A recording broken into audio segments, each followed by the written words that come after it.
Hello, welcome to another episode of Jim's Allotment Garden.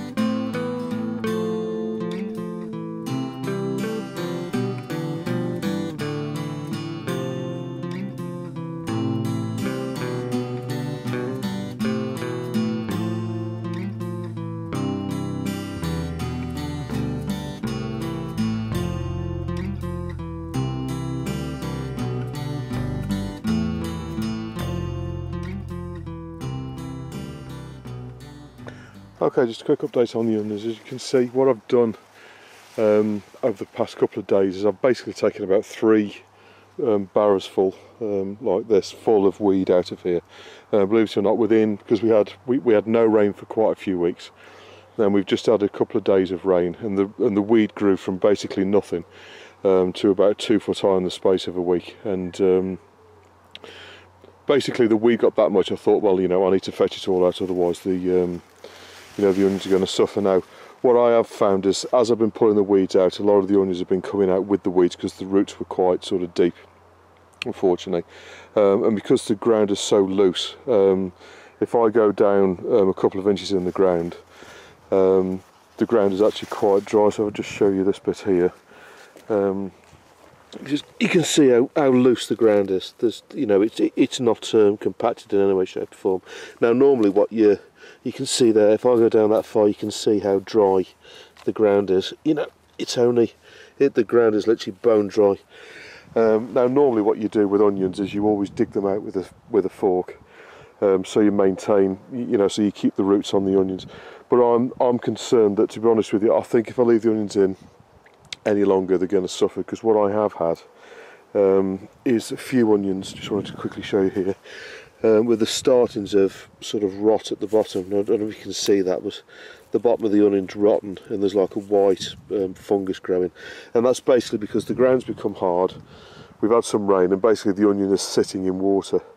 So rather than losing the onions, I don't think these even grow that much more anyway. So basically what I'm going to do is just take the onions out, but the onions have done well. These are the onions that I took from seed. Grew from seed, sorry, and you can see the onions are doing pretty well. But if you look really closely at the roots there, you can see the startings of a little bit of rot there. So I think it's within my best interest just to take these out of the ground now. Now the onions that are a bit further this way, sort of these rows here, these are the ones that have been growing from sets. Now, if I just quickly show you these, now I typically dig them up, but as you can see, they come away quite easily. Now that's the kind of size, roughly the size of all the onions. There's some smaller ones there, but as you can see, they're coming out the ground really easily. This is one of the red varieties, but I think if I leave these in the ground any longer, they're going to start to rot, at the bottom. So all I'm going to do is just fetch them all up now and put them in the garage to dry. The easiest way to do that is basically lay the onions on the side like this. Don't take any of the top material off. Just basically lie the onions on the side like that, and then you'll find that the top starts to die off, and the onion will actually dry. What you need to do is keep it in the sun if you can. So in the greenhouse is ideal, or in the shed. But try and keep as much light on them as possible. I'm going to put these in the 3rd greenhouse to dry out. Now, the ones that have got the tops that have already died off, like this one here, that's already 9/10 done anyway, so that just needs to basically dry out. But most certainly these ones that I grew from seed, the ones that still got green tops on, what I need to do with them is lay them on the side and just let them dry out. What you can do is turn them completely upside down so that the onion is kind of sort of like that, if you like, with the bottom of it sticking through. So if you get some gauze or something like this, what you can do is you can just pass the leaves through. I can't really show you this, but if you just pass the leaves through like that, through the hole, and so that the onion sits kind of like that at the top, and then that'll dry out quite nicely like that. So what I'm going to do now is just take all these onions out, put them in the greenhouse, and then as soon as I've got them stacked in the greenhouse, I'll show you what that looks like.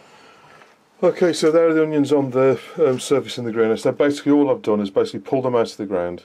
As I say, if you can fork them out of the ground, if the ground's quite hard, but as you can see, I've been able to basically pull them out of the ground. It's the first time I've ever been able to do that, but because the ground's like dust, apart from the top layer where we've had a bit of rain, they're coming straight out. So what you need to do is keep on as many roots as you possibly can do. Knock off as much dirt as you possibly can. Now moisture is most certainly your number one enemy now. What you want to do is keep these as dry as you possibly can do. Keep them in the sun, obviously to keep them dry, so in a greenhouse or something like that is ideal. Lay them on the side or upside down as I've shown you. And I've basically got 2 layers here. I wouldn't put any more on than this because you've got too much moisture in, if you like. But they'll basically stay there now in the sun. They'll dry off, and then in a couple of weeks' time you'll start to see these green tops start to die back, and they'll look more sort of like these onions which I pulled out last week. And then as soon as they've sort of died back and gone sort of brown, so you end up with something that looks not dissimilar to kind of that, what you can do then is start to tie them up, and I'll show you how to do that in a couple of weeks. If you're trying to do that already, if you go back, there's a video not last year but the year before and the year before that of me sort of tying them up into onion strings. But what you want to do is like this one here where there's still a bit of compost around the roots. What you want to do is just agitate the roots like that and get all the compost out, and you want to try and keep the roots, the root ball at the bottom as dry as you possibly can do, and keep the top part here as dry as you possibly can do, because they're the bottom is where you're going to get fungus and the top there is where you're going to get fungus. So if you keep them too dry, the rest of it will be fine.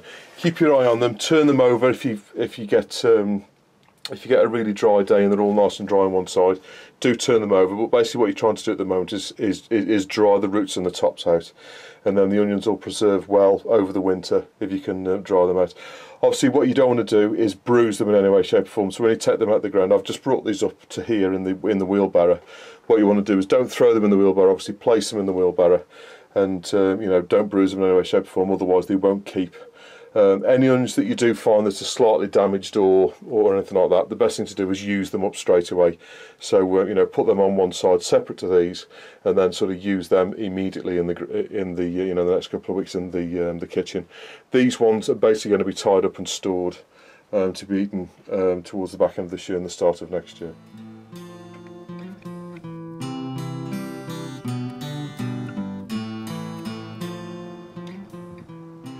Okay, quick update on the greenhouse. As you can see, the tomatoes are doing really well. We've been picking quite a few.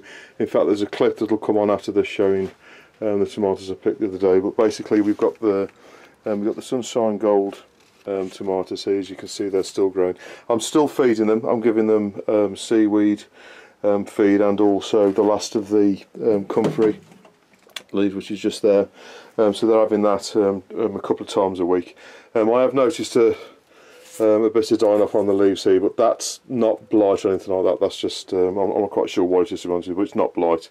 So, but what I will do is remove those leaves just to be on the safe side. But as you can see, the tomatoes at the top of the plant are still sort of developing. So I've got sort of tomatoes up at 6 foot, if you like, and then obviously further down, as you can see, the tomatoes are still growing quite nicely. We've got some ripe ones, as you can see at the back there. So there's one there that'll be picked tomorrow. So these are all the money maker on this side. As you can see, they're doing really well. So I have actually found the actual fruiting trusses they're that heavy this year that they're actually starting to bend over because of the the heat, the sheer mass on the plant. And then here we've got the two. These are the two Gardener's Delight. These are the little cherry tomatoes. So they're doing really well. Picking a few of those every day. And then on this side we've got some more Moneymaker. So as you can see, they've done really well. This plant at the end here, these few plants at the end here, haven't had any sort of ripe tomatoes on as of yet. There's a couple at the bottom here. No, a couple of tips. If you want more tomatoes to ripen, then leave the ripe tomatoes on the plants, and then what that'll do, that'll encourage the other tomatoes to start to ripen. If you want to stall the ripening, which is exactly what I want to do, because I'll be going on holiday in a couple of weeks, well, in a week's time in fact, what I'll be doing is picking any tomato that's ripe, because then that'll slow down the rest of them ripening. The other thing you can do is put some banana peel at the bottom of the plant, and then the gas that's given off from them will encourage the tomatoes to ripen as well. But as I say, under normal circumstances, don't pick every ripe tomato. Pick the ones that are most ripe, if you like. Leave the ones on in your greenhouse that are coming, like I've done here, and then what you'll do is you'll get a steady supply of tomatoes right up until the end of September, in fact into October. And not last year but the year before, I was actually picking tomatoes out of this greenhouse at the beginning of December. So you can make them last right up until the back of the year. Now, I have been asked a question very quickly: how far apart are these plants? Now, they're actually grown in like a stepped. So I've got 3 rows. So as you can see, the plants at the back there, the distance between that row and this front row is about sort of 18 inches or so, and then I've interspersed between them 2 rows, I've got a 3rd row. So the actual plants, I don't know if you look from the distance from there to there, it's probably about 10 inches. So the plants, at worst case, the closest plant to it is 10 inches away, and I find that to be honest with you, you are actually at the limit. I wouldn't put them any closer than that. In fact, probably many people would argue that's too close. The more space you can give tomatoes, the better. But I find that by growing them in this manner, I get good air ventilation through, and I get the tomatoes ripening at a good rate. They don't all ripen together, so I find that this works for me. What you need to do is grow tomatoes for a few years, and to find out what works for you. But this is what works for me. I grow 3 rows in these borders, and these borders are about well, what are they? About 3 foot wide, and as I say, the rows are about 9 or 10 inches apart, coming this way, and then the plants are planted about every 2 foot. Also going that way. So this is a 10-foot greenhouse, and I've got 1, 2, 3, 4, 5, 6 plants in a row, and then obviously 5 in the middle row. And this is a 10-foot greenhouse, so that gives you an idea of how close they are together. The one thing that I have got in this greenhouse, to be honest with you, is because of the grapevine which is at the top. To be honest with you, there's a lot less light in here than there used to be when I first started doing this. Because the grapevine takes a lot of light out of the greenhouse, but I still find that with good ventilation, I still get the tomatoes ripening really well, and it really works for me in this greenhouse. Okay, just a quick update on the tomatoes now.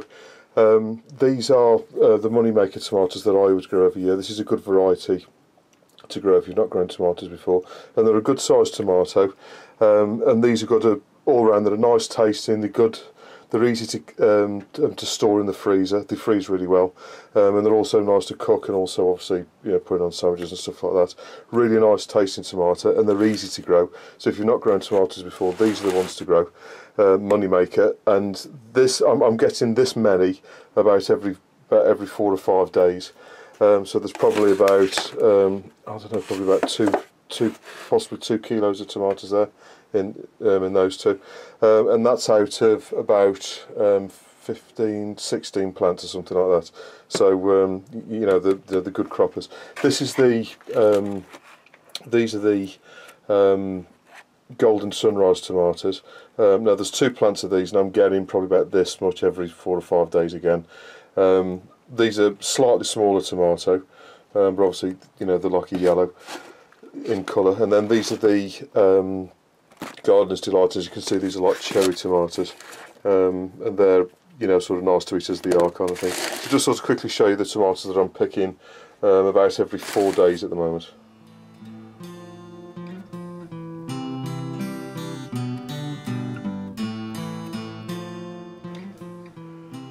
Okay, so in the pepper greenhouse, what we've got, the peppers are doing reasonably well. These are the Mohawk F1, as you can see the size of them, they're doing really well. Now these plants have been fed with both comfrey and also seaweed, and what I've actually done is I've let them run dry. Now I don't know if you noticed, but the last few videos I've done, these have been full of water, or there's been an inch or so of water in these. I had a tip on the on the comments, and thanks for the person who put that on. And I did actually check in my gardening books that peppers are actually best not sitting in water. So what I have been doing is just watering these once or twice a week, and not letting any water go into the tray at the bottom. And the colour has come back into the leaves. Now that's probably a combination of both doing that and also feeding them as well. But as you can see, the peppers are doing really well. I've got loads of these Mohawk F1s. I've not picked any yet, but I'm assuming, because they're called Mohawk, that they should turn red before I pick them. These are these ones here are the Marconi, I think these ones are called. Now I've had a couple of them turn sort of like an orangey colour, like that. As you can see, they're reasonably small, sort of bell pepper size. Not quite sure what to expect from them, but those are those peppers. And then at the back here, and then along the back here, we've got jalapenos. Now jalapenos, obviously traditionally people think them as being green peppers, like these. That's a nice looking pepper. But they do actually turn red, and if you can see here, there's a few that have started to turn red, and this one here's got a bit of a blush starting at the top. Just get that leaf out of the way. It's starting to blush a little bit at the top as well. So those are the jalapenos. Then on this side here, we've got, these are basically sweet peppers, and this is like a variety pack, so there's quite a few different ones. So we've got the sort of traditional sort of green ones like this, and we've got these purple ones in here. I don't know if you can see them. So that's like sort of like a bell pepper sort of styled one, and then these ones here are more like a more like a chili shaped pepper. And then, so all of these have come out of the same packet, so there's a real variety of different peppers. Again, these are like a dark purple, like the camera focus, like a sort of chili pepper. And then at the back here, we've got some really nice big green ones.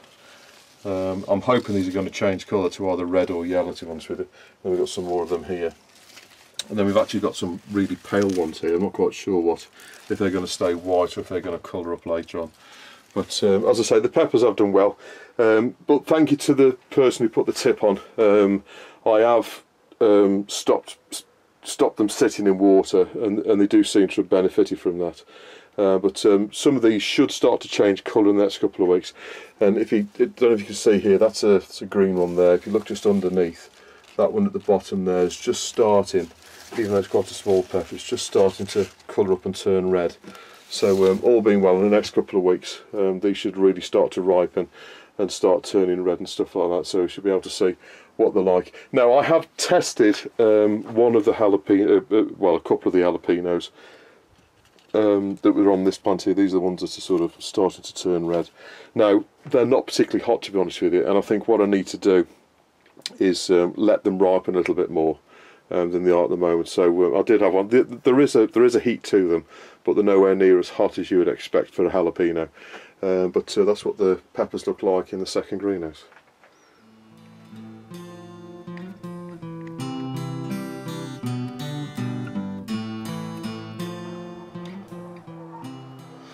Right, okay, the French beans have done really well this year compared to the runner beans. They've done incredibly well, and they haven't taken a lot of water in. I have been watering them on a reasonably regular basis, but I've taken probably about 45 to 50 kilos of beans off here.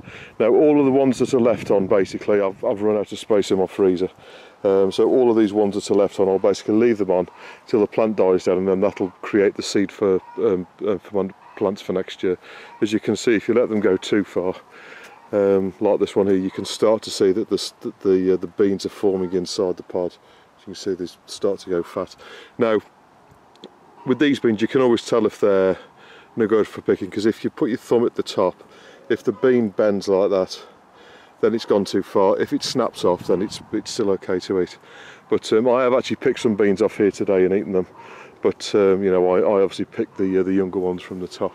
But you know, like a bean like that, for example, that would be okay to eat.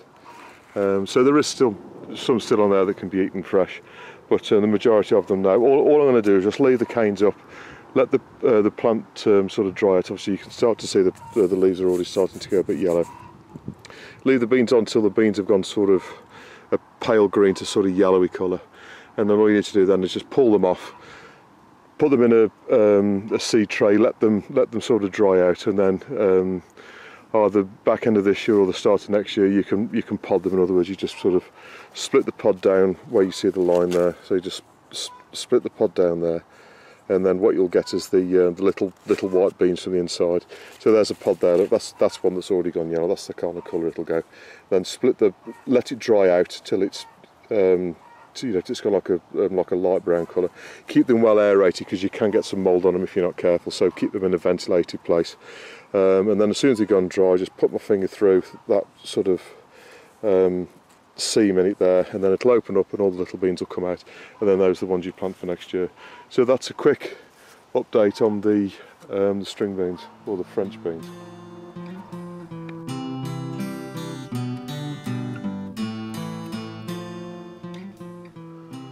Okay, and onto the grapevine. As you can see, the sort of the grape bunches of grapes are developing really well. As we've had a really nice hot summer this year, they have come on quite well. Now I've got quite a few at this end of the plant, which is where the root is, and that's been watered on a regular basis. Now going along here, I've just got the odd bunch. So I've got a bunch here. I don't know if you can see. There you go. So there's a reasonable sized bunch there, and then coming along here, there's a little bunch. Then there's a couple of big bunches here. There's a big bunch there, and then right at the end here I've got a little bunch under there. So in total there's not so many bunches of grapes.